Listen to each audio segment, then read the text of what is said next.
The night I discovered what my family was really doing with Preston Pharmaceuticals, I was working late in my father's office as chief financial officer and the CEO's daughter. I had access to everything, or so they thought. "Julia, honey, you work too hard," Dad always said, patting my shoulder with paternal pride. "Just like your old man." What he really meant was, stay busy with the obvious tasks. Don't look too closely at the hidden ones. Don't question why certain numbers didn't add up, or why some files were marked executive access only. But that night, exhausted and frustrated after another board meeting where my concerns had been dismissed, I decided to look closer. The irregularities had been bothering me for months. Clinical trial results that seemed too good to be true. Research budgets that fluctuated wildly. And most concerning, a pattern of small pharmaceutical companies being acquired and then mysteriously shutting down their most promising drug trials. "You're being paranoid," my brother Michael had said that morning, barely looking up from his phone. As chief operating officer, he should have been more concerned. "The numbers are fine. Focus on the quarterly reports." But the numbers weren't fine. And after everyone had left for the day, I finally found proof. Hidden in an encrypted folder marked Project Phoenix were the real clinical trial results. Not the ones we'd submitted to the FDA, but the actual data showing our new wonder drug had failed spectacularly. Worse, it had caused severe side effects that had been carefully covered up. My hands shook as I dug deeper. Emails between my father and the research team ordering them to alter the data. Financial records showing millions in hush money paid to silence whistleblowers. And most damning of all, proof that we'd been deliberately acquiring and shutting down competing drugs that might have actually helped people. Preston Pharmaceuticals, my family's legacy for 3 generations, wasn't just committing fraud. They were actively suppressing life-saving medications to protect their market share. I was still copying files when my father's private line rang. The caller ID showed M. Chen, Martin Chen, our head of security. "Sir," Chen's voice echoed through the speaker. The system flagged unauthorized access to Project Phoenix files. My blood ran cold. I hadn't considered that the files might be monitored. "From where?" Dad's voice was sharp. "Your office computer, sir. Started about an hour ago." A pause. "Julia." "Yes, sir. Should I?" "No. I'll handle it. But put the plan in motion, just in case." The plan. Something in his tone made me move faster, copying everything I could find onto an encrypted drive. I had just pulled the drive free when the office door opened. Dad stood there, still in his dinner jacket from the charity gala he'd attended. His face was calm, but his eyes were steel. "Working late, sweetheart?" "Just catching up on some reports," I said, slipping the drive into my pocket. He stepped into the office, closing the door behind him.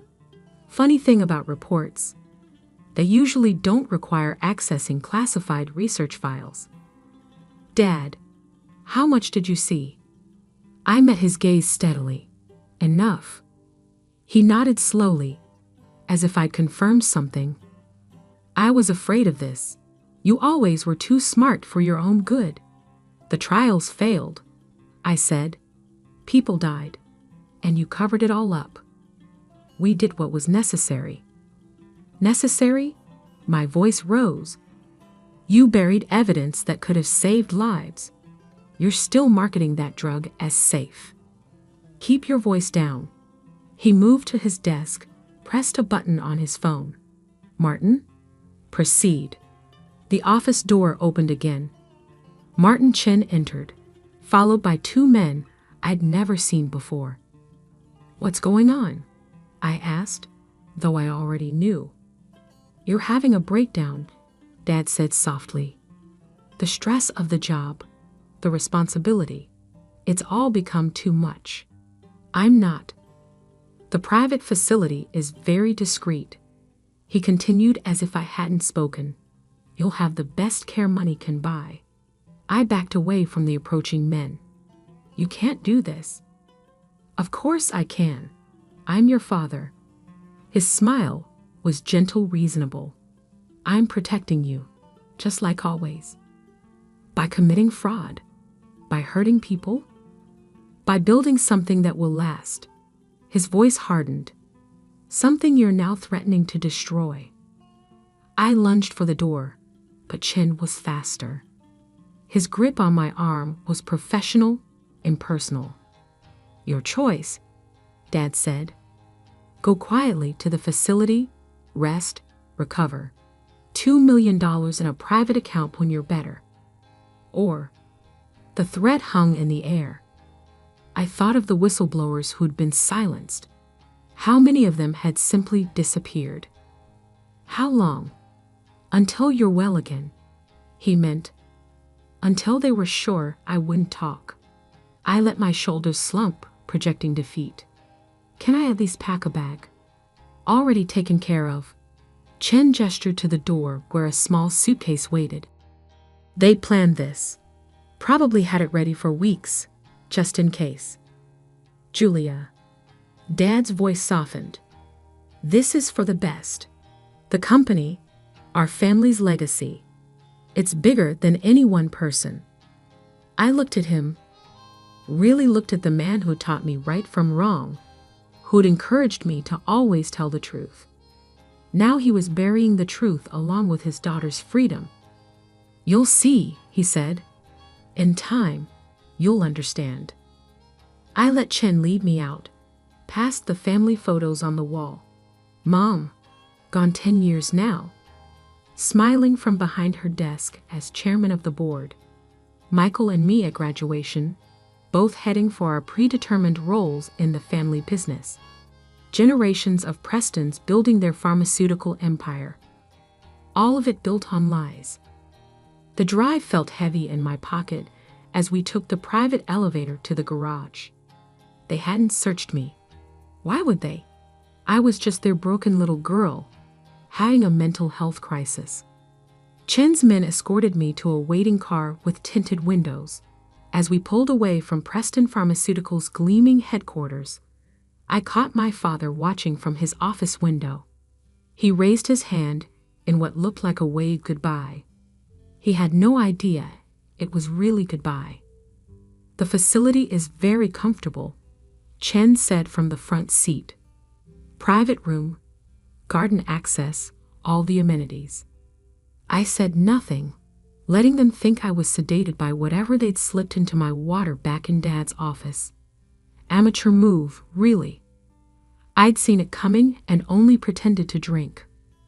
3 hours later, they delivered me to Aurora Grove Wellness Center, a beautiful estate nestled in the Berkshire Mountains. The kind of place rich families sent their problems to disappear. Welcome, Miss Preston, the intake nurse said warmly. We'll take good care of you. I'm sure you will, I thought. Right up until I escape. The drive was still in my pocket, heavy with secrets that could bring down an empire. My father thought he was buying my silence with $2 million and a padded cell. What he'd really done was give me everything I needed to destroy him. I smiled at the nurse, playing my role. Thank you. I'm so tired. Of course you are, dear. Let's get you settled. As she led me inside, I was already planning. They thought I was having a breakdown. Really? I was just getting started. Aurora Grove Wellness Center was a prison disguised as paradise. The gardens were beautiful, the staff unfailingly polite, and every window was fitted with unbreakable glass. Your father calls daily to check on your progress, Dr. Wells told me during our morning session. He's very concerned about your delusions. I smiled vacantly, playing the dutiful patient. The medication helps. Everything seems clearer now. She made a note in her file. They all loved making notes, documenting my supposed recovery from paranoid fantasies about corporate fraud. What they didn't know was that I was documenting everything too. The drive with Preston Pharmaceuticals' secrets was safe, hidden in the one place they'd never check. Inside the cheap plastic cross I'd been allowed to keep for religious comfort. But that wasn't the only evidence I was gathering. Every day, I added to my mental inventory of Aurora Grove, staff rotations, security protocols, delivery schedules. I made friends with other patients, particularly those who had their own reasons to want out. Like Safia, a hedge fund manager's wife who'd threatened to expose his Ponzi scheme. They all said I was crazy too, she whispered during art therapy. Turns out being right looks a lot like being insane. Or Marcus, a former tech executive whose depression coincided with discovering his company's data mining operations. He taught me to hack the facility's supposedly secure Wi-Fi during our shared recreation time. The best prison, he explained, is one where the inmates think they deserve to be there. I also had an unexpected ally on the outside. Sarah Zhang, a junior researcher who'd worked on the failed drug trials. She'd reached out through a carefully encrypted email sent during one of my sanctioned internet sessions. I saved copies too, she wrote. And I know where the bodies are buried. Literally, in one case. Let me help. Slowly, methodically, I built my network and planned my escape. The facility's security was good, but it was designed to keep unstable patients in, not to stop a clear-headed woman with resources and determination. 3 months into my treatment, I made my move. It started with a fire alarm at 3 a.m. Not a real fire, just a clever bit of programming Marcus had planted in the system. As staff rushed to follow evacuation protocols, I slipped out through the kitchen delivery entrance. Using an ID card I'd carefully cloned during my volunteer work in the administrative office. A car was waiting, driven by Sarah, who'd taken a considerable risk coming in person. "Your father's security team checks on me weekly," she said as we sped away. "They have no idea I'm the one who first tipped you off about the trials." I changed clothes in the back seat, transforming from patient to professional. "Where are we going?" "Somewhere they'll never look for you." That somewhere turned out to be a small tech startup in Seattle, run by Marcus's former protégé. They needed a CFO who understood both finance and ethics. I needed a base of operations and legitimate income that couldn't be traced to Julia Preston.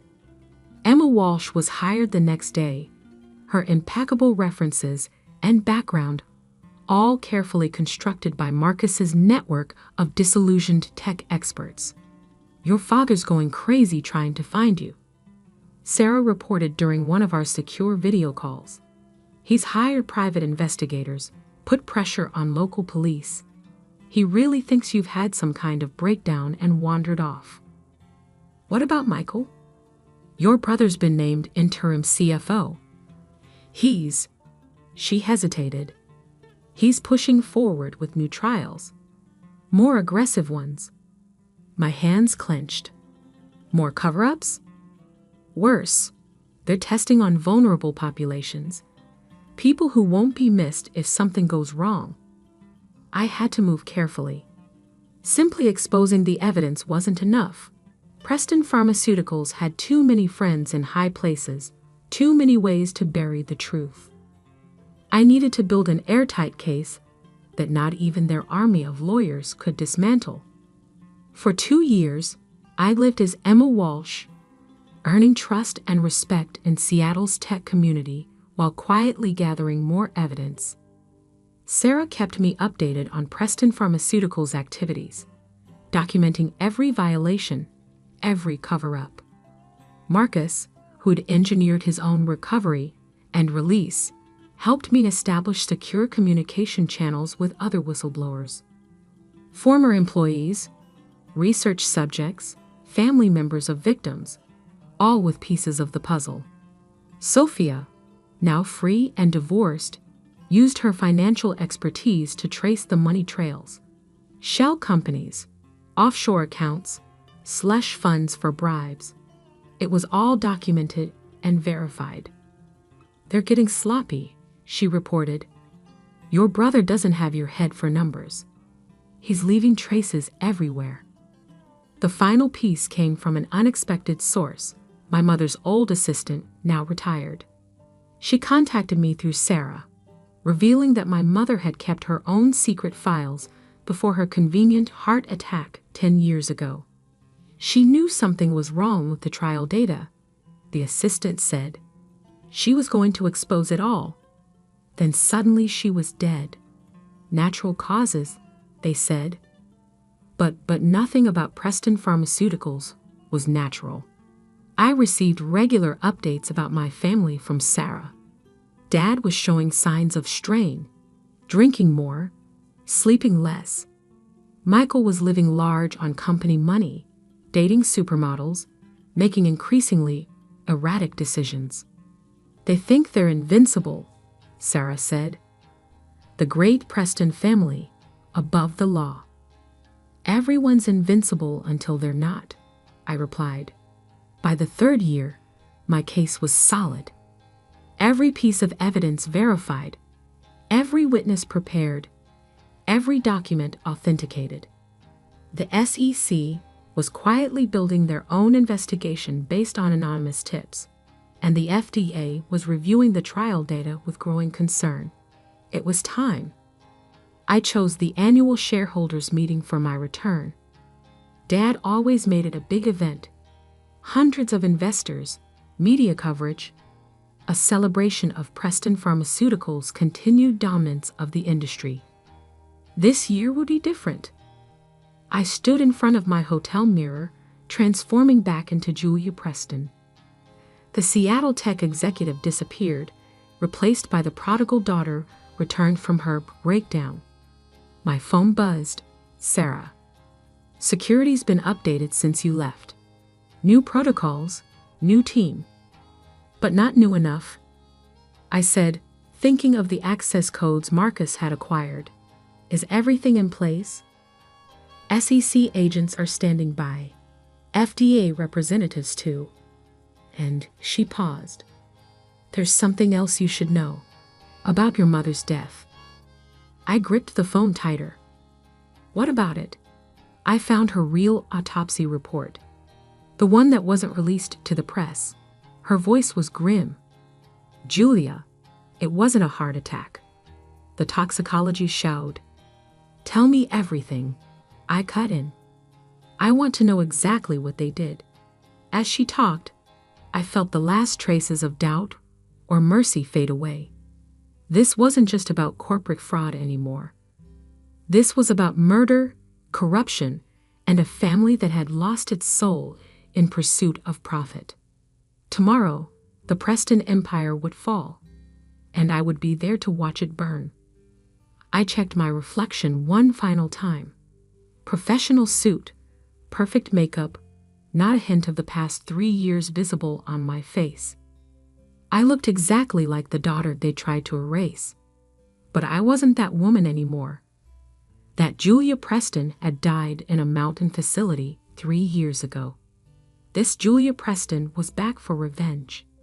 And she had receipts. Preston Pharmaceuticals' annual shareholders meeting was held in the grand ballroom of the Ritz-Carlton.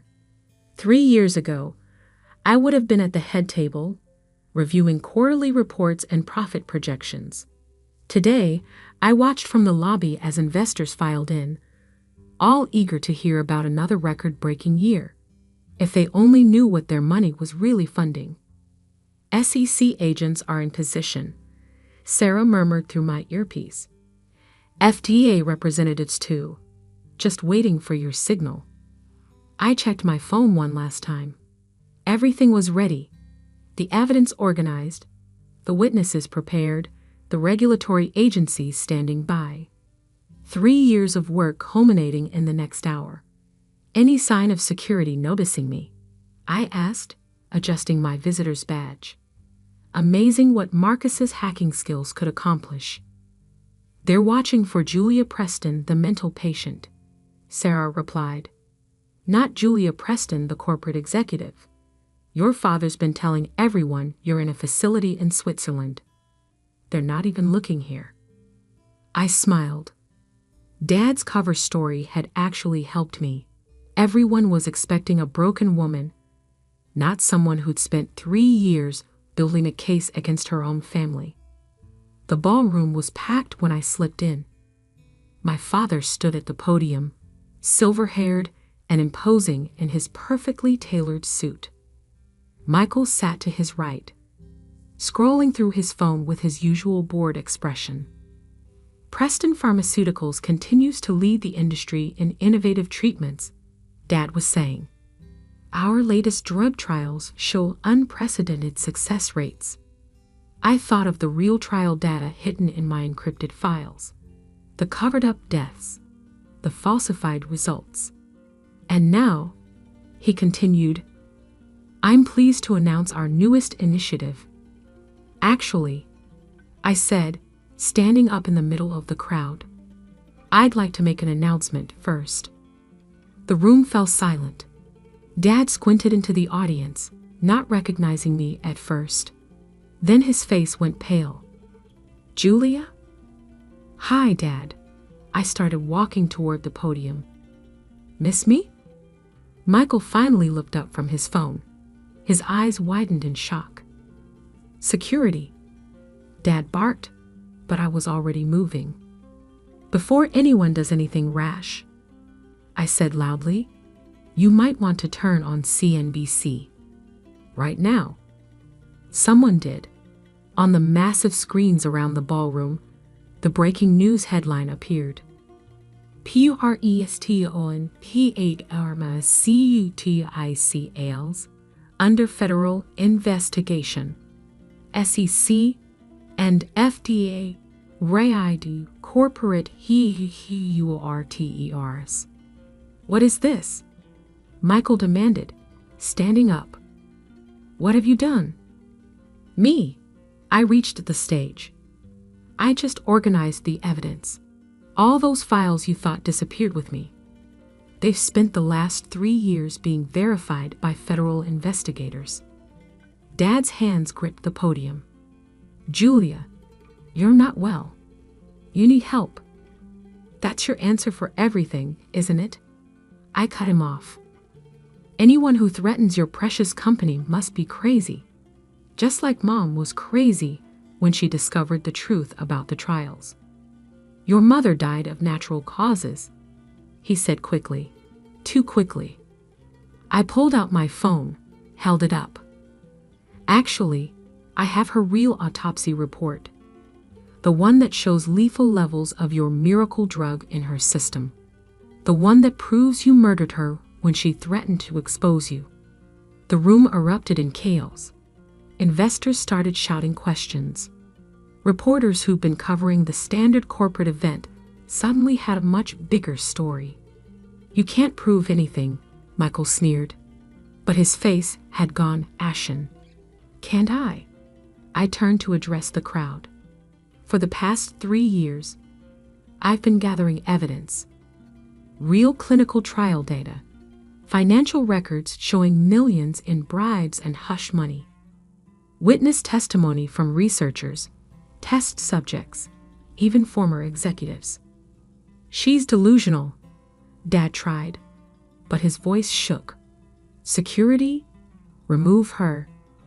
Your security team is currently busy with federal agents. I smiled. And speaking of federal agents, right on cue, the ballroom doors opened. FBI agents poured in, followed by SEC investigators and FDA officials. William Preston, the lead agent announced, you're under arrest for securities fraud, conspiracy, and first-degree murder. Dad stared at me as they approached with handcuffs. Everything I did, he said quietly, was to protect this company, our legacy. No, I replied. Everything you did was to protect your own power, even if it meant killing your wife, destroying your daughter, hurting countless innocent people. You'll regret this, Michael hissed as agents moved to arrest him too. You're nothing without this family. I watched as they led my father and brother away in handcuffs. The great Preston men, finally facing consequences. Sarah appeared at my side. Your mother's old assistant is here, ready to testify about what really happened 10 years ago. I nodded. Make sure she's protected. They still have friends who might try to silence her. The next few hours were a blur of federal interviews, press statements, and shocked shareholders trying to salvage their investments. Preston Pharmaceuticals stock was already in free fall. What happens now? Sarah asked as we watched agents box up evidence from Dad's office. Now, I picked up the family photo from his desk. Mom, Dad, Michael and me, all smiling for the camera, all pretending to be perfect. Now the truth comes out. All of it. Over the next few weeks, the Preston empire crumbled. The evidence was ironclad, the witnesses credible, the paper trail undeniable. Dad and Michael faced multiple life sentences.